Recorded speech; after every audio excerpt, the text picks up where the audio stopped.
अस्सलाम वालेकुम दोस्तों। तो आज की वीडियो में हम बात करेंगे कि अगर आप जो है किसी भी बंदे की जो है उसकी पिक्चर या उसकी वीडियोस की थोड़ी सी सेकंड की वीडियोस जो है अपनी वीडियो में यूज़ कर देते हैं तो क्या इससे जो है यूट्यूब वाले आपको स्ट्राइक भेजते हैं कि नहीं भेजते हैं।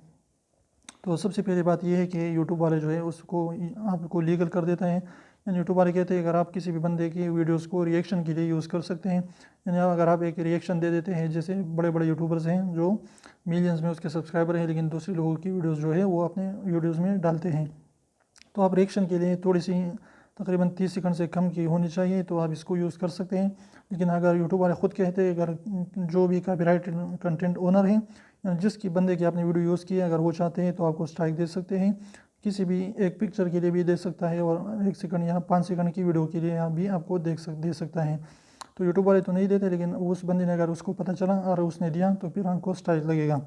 तो इसलिए आप दूसरे के किसी भी चीज़ को यूज़ ना करें, अपने ओरिजिनल कंटेंट बनाएं, यूट्यूब पर डालते रहें। इंशाल्लाह एक ना एक दिन आपकी वीडियो वायरल होगी और आप जो है सब्सक्राइबर गेन कर पाएंगे। तो अगर वीडियो अच्छी लगी तो प्लीज़ वीडियो को लाइक कर दीजिए, चैनल को सब्सक्राइब करना ना भूलें और बेल आइकन को भी प्रेस करें ताकि हमारे न्यूज़ की नोटिफिकेशन आप तक आती रहे। तो रेड वाले सब्सक्राइब को ज़रूर दबाएं, बिल्कुल फ्री है, कोई भी इसकी पैसे नहीं लगते हैं।